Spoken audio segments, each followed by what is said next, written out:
പേര് government medical college എന്നാണെങ്കിലും medical college ആണോ അതോ ജില്ലാ ആശുപത്രിയോ എന്ന സംശയമാണ് ഇപ്പോഴും വയനാട്ടിലുള്ളവർക്ക്. മാനന്തവാടിയിലെ ജില്ലാ ആശുപത്രിയെ 2021 ഫെബ്രുവരിയിൽ മെഡിക്കൽ കോളേജായി ഉയർത്തിയെങ്കിലും 4 വർഷം പിന്നിട്ടിട്ടും ഇതുവരെ നാഷണൽ മെഡിക്കൽ കമ്മീഷന്റെ അംഗീകാരം ലഭിച്ചിട്ടില്ല. മെഡിക്കൽ കോളേജ് എന്ന പേരുള്ളതിനാൽ സമീപമുള്ള സർക്കാർ ആശുപത്രികളെ പോലും ആശ്രയിക്കാതെ പ്രതീക്ഷയോടെയാണ് ജനം ആശുപത്രിയിലെത്തുന്നത്. പ്രതിദിനം 1800-നും 2000-നും ഇടയിൽ രോഗികളെത്തുന്ന വയനാട് ഗവൺമെന്റ് മെഡിക്കൽ കോളേജ് ആശുപത്രിയിൽ ആകെയുള്ള സൂപ്പർ സ്പെഷ്യാലിറ്റി ചികിത്സ ഹൃദ്രോഗ വിഭാഗമാണ്. അതും ആഴ്ചയിൽ 2 ദിവസം. ചൊവ്വ വ്യാഴം ദിവസങ്ങളിൽ OPയിലെത്തുന്ന ഡോക്ടർമാർ ഒരു ദിവസം 50 പേരെയാണ് പരിശോധിക്കുക. മെഡിക്കൽ കോളേജ് തുടങ്ങിയതിലുള്ള ഏക ആശ്വാസം ആൻജിയോഗ്രാം ആൻജിയോപ്ലാസ്റ്റി ചികിത്സ ലഭിക്കുന്നുണ്ട് എന്നതാണ്. അടിക്കടിയുണ്ടാകുന്ന വന്യമൃഗശല്യത്താലും ചുരം റോഡുകളിലെ യാത്രാക്ലേശങ്ങളാലും പ്രയാസപ്പെടുന്ന വയനാടൻ ജനതയ്ക്ക് അത്യാവശ്യമായി വേണ്ടത് സൂപ്പർ സ്പെഷ്യാലിറ്റി ചികിത്സാ സൗകര്യമാണ്.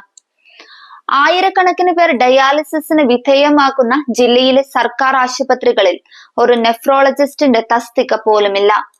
ന്യൂറോളജി, യൂറോളജി, ഗ്യാസ്ട്രോ എൻറ്ററോളജി ഡോക്ടർമാരുടെ സേവനവുമില്ല. കഴിഞ്ഞ മാർച്ചിൽ വയനാട് ഗവൺമെന്റ് മെഡിക്കൽ കോളേജിലെ അരിവാൾ കോശ രോഗികൾക്കുള്ള സിക്കിൾ സെൽ യൂണിറ്റ് ഉദ്ഘാടനം ചെയ്യാനെത്തിയ മന്ത്രി വീണ ജോർജ് മെഡിക്കൽ കോളേജ് ആശുപത്രിയിൽ കാർഡിയോവാസ്കുലർ തെറാസിക് സർജനെയും ന്യൂറോ സർജനെയും നിയമിക്കുമെന്ന് പറഞ്ഞിരുന്നെങ്കിലും അതൊന്നുമായിരുന്നില്ല. അത്യാഹിതവുമായി എത്തുന്ന രോഗികൾക്ക് തീവ്ര പരിചരണം നൽകേണ്ട എമർജൻസി മെഡിസിൻ സംവിധാനം ജില്ലയിലെ ഒരു സർക്കാർ ആശുപത്രിയിലുമില്ല. സ്വകാര്യ ആശുപത്രിയിൽ ഇത് വിരളമായി ഉണ്ടെങ്കിലും ചെലവ് സാധാരണക്കാരന് താങ്ങാനാവില്ല.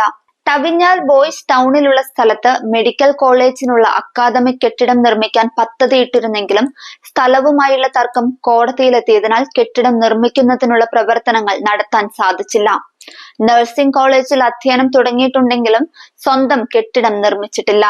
പനമരത്ത് പ്രവർത്തിക്കുന്ന നഴ്സിംഗ് സ്കൂളിനായി നിർമ്മിച്ച കെട്ടിടത്തിലാണ് BSc നഴ്സിംഗ് അധ്യയനം നടക്കുന്നത്. മെഡിക്കൽ കോളേജിലേക്ക് എത്താൻ നല്ല റോഡില്ല. 2 വാഹനങ്ങൾക്ക് ഒരേ സമയം സുഗമമായി കടന്നു പോകാൻ സാധിക്കാത്ത റോഡ് തകർന്നിട്ടുണ്ട്. ഇവിടെ ഗതാഗത കുരുക്കം പതിവാണ്. NMC അംഗീകാരം നൽകുന്നതുമായി ബന്ധപ്പെട്ട കാര്യങ്ങൾ പരിശോധിക്കുന്നതിന് മുൻപ് ഒരു തവണ സംഘം എത്തിയിരുന്നെങ്കിലും തൃപ്തികരമല്ലാത്തതിനാൽ അംഗീകാരം ലഭിച്ചില്ല. 3 ആഴ്ച മുൻപ് സംഘം വീണ്ടും സന്ദർശിച്ചു മടങ്ങി. ഇത്തവണ PG കോഴ്സ് എന്ന ആവശ്യവും അധികൃതർ മുന്നോട്ട് വെച്ചിട്ടുണ്ട്.